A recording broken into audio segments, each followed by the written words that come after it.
राजस्थान के तलवाड़ा के एक हॉस्पिटल में एक महिला एक बच्चा को जन्म देती है। दरअसल बच्चा का जन्म देना कोई हैरान करने वाली बात नहीं थी, बल्कि हैरान करने वाली बात यह थी कि वो महिला विधवा थी। उनका पति का देहांत लगभग जिस दिन वो बच्चा का जन्म होता उससे 2 साल पहले ही हो चुका था।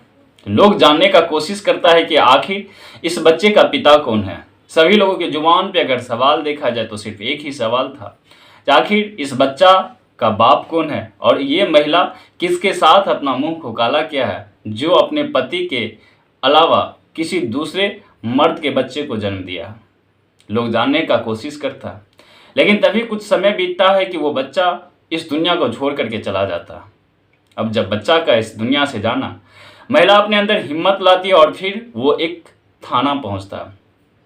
फिर वो राजस्थान के बसवाड़ा थाना पहुंचता। थाना पहुंचने के बाद सीधा वो एसपी के ऑफिस पहुंचते हैं। एसपी ऑफिस जैसे ही पहुंचते हैं तो एसपी साहब देखते हैं कि एक महिला जिसके शरीर पे सफ़ेद कलर की साड़ी, हाथ में ना ही चूड़ी और ना ही मांग में सिंदूर, आंख से आंसू टपक रहे थे, हाथ में एक बच्चा, मानो देखने से ही लग रहा था कि इसका भी छठी भी ना हुआ हो। एसपी साहब उस महिला को बिठाती है। बैठाने के बाद उस महिला से पूछती है कि आखिर तुम्हें परेशानी क्या है, आखिर यहाँ आने का कारण क्या है जो तुम यहाँ तक आई हो, और ये हाथ में जो बच्चा है ये बच्चा किसका है। वो महिला बोलती है कि साहिब, दरअसल मेरा पति का देहांत आज से 2 साल पहले ही हो चुका है। मेरे पति से मेरा 2 बेटा, जिनका उम्र बड़े बेटा का 14 साल और छोटे का उम्र तकरीबन 12 साल, दोनों की उम्र में सिर्फ 2 साल की डिफरेंट है। और ये बच्चा किसी और का नहीं साहिब, बल्कि मेरा ही बच्चा है। अब एसपी साहब जैसे ही ये बात को सुनते हैं कि महिला के पति का देहांत 2 साल पहले हो चुका है, और फिर महिला ये बात भी बोल रही है कि ये बच्चा उसी का है, तो आखिर इस बच्चा का पिता कौन है। अब एसपी साहब भी जानना चाहता था कि आखिर इस बच्चे का पिता कौन है। फिर जब महिला जब उस बच्चे के बारे में बताता और फिर जब कहानी निकल के आती है, वो कहानी हर किसी के लिए हैरान करने वाले और परेशान करने वाला था। राधे राधे, नमस्कार, सत श्री अकाल, मैं हूं कोमल यादव। कहानी में आगे बढ़ने से पहले आप लोगों से कहना चाहूँगा कि अभी तक अगर आप इस वीडियो में बने हुए होंगे तो चैनल पे नए हैं तो चैनल को सब्सक्राइब कर दीजिएगा, और अगर लास्ट तक कहानी सुनते हैं तो फिर अगर आपको कहानी अच्छा लगे तो आप कहानी का प्यार हमें लाइक करके दर्शा दीजिएगा।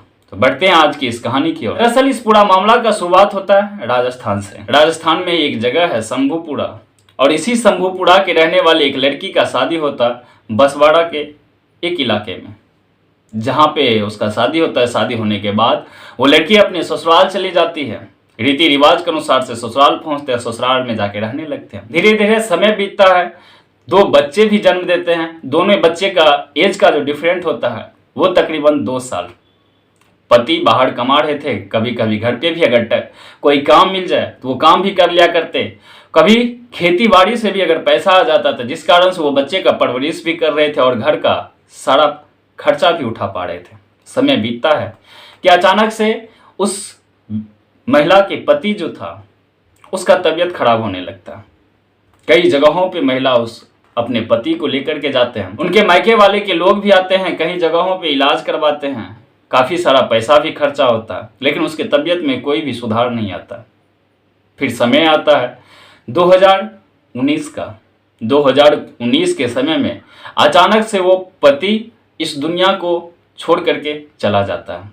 अब इस दुनिया में वो महिला तन्हा सा, अकेला सा, सिर्फ उनके पास 2 बच्चे जिनकी उम्र भी तकरीबन 12 और 14 साल का हो चुका था। अब महिला के पति को इस दुनिया से छोड़ करके जाने के बाद काफ़ी सारा परेशानी होता। अब अकेले उस बच्चे को भी पालना और फिर ससुराल में जो उनकी खेती बाड़ी थे उसको भी देखना। वो सोच लेता है कि क्यों ना भले ही कोई परेशानी क्यों ना आ जाए, भले ही मेरा पति मुझे छोड़ करके चला गया, लेकिन आने वाला समय में बच्चा को पढ़ा लिखा करके इतना बड़ा करूँगा, उसको उस जगह पे लेके जाऊँगा जहाँ से मेरी ज़िंदगी में कभी भी कोई परेशानी नहीं आएगी। यही सोच करके वो महिला कई जगहों पे काम भी करती है, कभी कभी अपने खेतों में जाकर के भी काम करती है, दूसरे के खेतों में भी जाके काम करती है, कभी कोई फैक्ट्री में भी अगर काम लग जाता तो वहाँ पे भी जाके काम करती है, जिससे कुछ पैसा आ सके, परिवार अच्छा से चल सके, बच्चों की परवरिश भी ठीक से हो सके। समय बीतते जाता है, बच्चे की परवरिश भी ठीक से हो रहे थे, बच्चे स्थानीय स्कूल में पढ़ भी रहे थे। समय बीतते जाता है, फिर समय आता है 5 सितंबर 2021 के दिन। रात के तकरीबन 10 बजे हुए थे। बच्चे को खाना खिलाने के बाद वो महिला अपने बच्चे को सुला देती है, बच्चे भी सो जाते हैं, महिला भी अपना घर में सोने के लिए जाती है। तभी 10 साढ़े 10 का समय हो रहा होगा।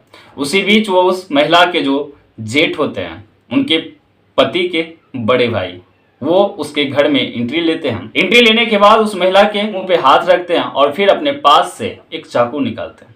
महिला काफी ज्यादा विरोध करती है, आखिर उनके साथ हो क्या रहा है। उनके आगे हाथ पसारते हैं, उनसे रहम की भीख मांगते हैं, लेकिन वो इंसान अपने ही भाई के पत्नी के साथ उसके गर्दन पे चाकू की नोक सटा करके उनके साथ दुष्कर्म करता है, गलत हरकत करता है। हालांकि कभी भी वो महिला सोची नहीं थी कि जो इंसान कभी मेरे लिए भगवान के रिश्ते में आएंगे, जिनके सामने मैं कभी अपना फेस तक दिखा नहीं सकती, वही इंसान मेरे साथ इतनी बड़ी गंदी हरकत भी करेगी। महिला तो कुछ नहीं बोलती है, फिर अपना मुंह काला किया हो जाता है। वहां से जब निकलने लगते हैं तो वो फिर उसको धमकी दे करके भी जाते हैं कि अगर तुम इसके बारे में किसी को कहने की कोशिश की तो फिर तुम्हारे बच्चे का भी खैर नहीं और तुम्हारा भी कोई खैर नहीं रहेगा। महिला डर जाती है, सहम जाती है। उसके साथ जो बीतता है वो एक बुरी सपना को समझ करके वो महिला इस चीज़ों को बर्दाश्त कर लेती है। समय बीतते जाता है, लेकिन अब इसका ये जो सिलसिला था वो सिलसिला चालू हो जाता है। कई दिन बीतने के बाद अब महिला को हमेशा इस बातों से डर लगा रहता है कि क्योंकि उसको बचाने वाला कोई और लोग नहीं था, ना ही उनका पति था। किसको वो बोल सकती थी? समाज के लाज और शर्म के कारण से इस बातों को किसी को बता भी नहीं पाई। डर थी कि कहीं अगर किसी को बता दी, अगर ये मामला पुलिस और थाने तक पहुंचेगी तो फिर उसके उलझन में पड़ेंगे, फिर मेरे बच्चे सड़क पे आ जाएंगे, जिसके कारण से आज मैं मेहनत मजदूरी करके भी अपना बच्चा का परवरिश कर रहा हूँ। अगर उनके ऊपर कुछ बीता तो शायद समाज में लोग हमें क्या कहेंगे। ये बातों को सोच करके महिला किसी भी तरह से उस दर्द को झेलते जाती है। फिर अचानक कुछ दिनों के बाद उस महिला को पता चलता है कि वो महिला प्रेग्नेंट है। वो अपने जेठ के ही बच्चे की माँ बनने वाली है। अब जैसे ही ये बात महिला जानती है तो वो अपने जेठ को बताती है कि मैं आपके बच्चे का माँ बनने वाली हूँ। अब ये बात को जैसे ही जेठ सुनते हैं तो वो हैरान था, उसके पैरों तले जमीन खिसक गया था, आखिर ये कैसे हो गया। वो महिला को काफी ज्यादा डांटती है, फटकारती है, उनको ये भी बोलता है कि इस बच्चे को इस दुनिया में आने से पहले ही इसको रोक दिया जाए, और उनको डराता है, धमकाता है, मारता है, पीटता है। महिला को काफी ज्यादा प्रताड़ित किया जाता है जो वो गलत काम करे, लेकिन महिला कसम खा लेती है कि मुझे इस बच्चे को अपने पेट में नहीं मारना। अब यही बातों को लेकर के अक्सर लड़ाई झगड़े होते रहता। जब भी उनका जेठ घर आते, घर आने के बाद उस महिला के साथ मारपीट करते, उसको डराते धमकाते, अगर तुम ऐसा नहीं करोगे तो तुम्हारे बच्चे के साथ फिर ये होगा, तुम्हारे साथ भी कुछ गलत होगा। फिर समय बीतता जाता है। एक दिन अचानक उस महिला को भागने का मौका मिलता है और वो महिला अपने बच्चे, तीनों बच्चे को लेकर के, दो बच्चे जिनकी एक का उम्र 12 साल, एक का 14 साल, एक छोटा सा जो उनके गर्भ में पल रहा था, इन तीनों को लेकर के अपना मायके अपने पिता के घर पहुंचता है। अब पिता के घर पहुंचता है, धीरे धीरे समय बीतता है। इस समय आता है 19 अप्रैल 2022 का। उस महिला के पेट में काफी ज्यादा दर्द होने लगता। परिवार वाले उसे एक स्थानीय अस्पताल ले जाता है, तिलवाड़ा के स्थानीय अस्पताल में उसको भर्ती कराया जाता है। भर्ती कराने के बाद डॉक्टर उनके उपचार करने लगते हैं। फिर वो महिला एक बच्चा को जन्म देती है। बच्चा जन्म लेते हैं। बच्चे की तबीयत भी तभी थोड़ी गड़बड़ थी। समय बीतता है कि समय आता है 24 अप्रैल 2022 के दिन वो बच्चा इस दुनिया को छोड़ करके चल जाती है। तब तक में परिवार वाले को पता चल चुका था कि इस दुष्कर्म के पीछे छिपे हुए लोग कौन है, उसके बेटी के साथ गलत करने वाला लोग कौन है। परिवार वाले इससे पहले भी कई बार पुलिस के यहाँ जाते हैं, अपनी न्याय की गुहार लगाते हैं, लेकिन कहा जाता है कि साहब अगर आपके पास पैसा है तो दुनिया आपके लिए सलाम ठोकेगी, अगर आपके पास पैसा नहीं तो फिर आपके बात कोई सुनने वाला नहीं। शायद हो सकता है जिस महिला के पास उतनी पैसा नहीं हो, जिस कारण से महिला जो कई बार जाकर के थाना में एफआईआर करवाई, रहम की भीख मांगी, लेकिन उसे कभी भी रहम ना मिले। जब 24 अप्रैल 2022 के दिन उस बच्चा को इस दुनिया को छोड़ करके जाना और फिर महिला के अंदर एक हिम्मत आती है। फिर महिला उस मृत नवजात बच्चे को अपने गोद में लेते हैं। गोद में लेने के बाद सीधा वो बसवाड़ा के एसपी के यहाँ पहुँचते हैं, और वहां जाने के बाद जब फिर पूरा मामला के बारे में एसपी साहब सुनते हैं तो एसपी साहब भी सुन करके हैरान हो जाते हैं, चौंक जाते हैं, आखिर ये कैसे हो सकता है। फिर वो वहां के डीएसपी को कॉल करते हैं और पूरा मामला को गहन रूप से जांच की सलाह देते हैं। तुरंत ही उस इलाके के जो भी पुलिस थाने थे वो सारे लोग भी हरकत में आते हैं। महिला की तहरीर ली जाती है और फिर महिला की तहरीर पे मुकदमा दर्ज होता है। हालांकि महिला को सही उपचार के लिए स्थानीय हॉस्पिटल भेजा जाता है और वो जो नवजात शिशु था उसका पोस्टमार्टम के लिए अस्पताल भेजा जाता है। ये पोस्टमार्टम के बाद ही पता चलेगा कि वो बच्चा आखिर है किनका।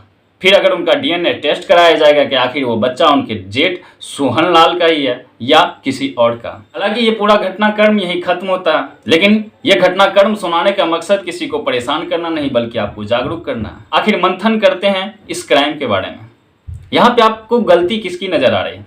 क्या गलती उस महिला की नजर आ रही है? क्या गलती उसके जेठ की नजर आ रही है, या गलती उनके परिवार के लोगों की नजर आ रही है? आप एक बार गौर करके देखिए। अगर महिला के साथ जब भी ये गलत बातें हुआ, अगर कोशिश करके वो अपने परिवार वाले के लोगों को बताता तो शायद इतना टाइम नहीं बीतता। और सोचने वाली बात ये भी है, अगर कोई महिला अगर गर्भवती है तो आखिर तुम्हारे शरीर में परिवर्तन क्यों आ रहा? आखिर फिर समय जब लास्ट स्टेप आता है, जब वो महिला अपने बच्चे को जन्म देती है, तभी क्यों बताई कि वो जिस बच्चे को जन्म दी है उसका पिता कोई और नहीं बल्कि उसी का पति के बड़े भाई है? तो आपका जो राय है कमेंट बॉक्स में आप जरूर बताइएगा। तब तक आप खुश रहिए, आप अपना परिवार का ध्यान रखिए। फिर मिलते हैं कल एक नई कहानी के साथ। जय हिंद, जय भारत, वंदे मातरम।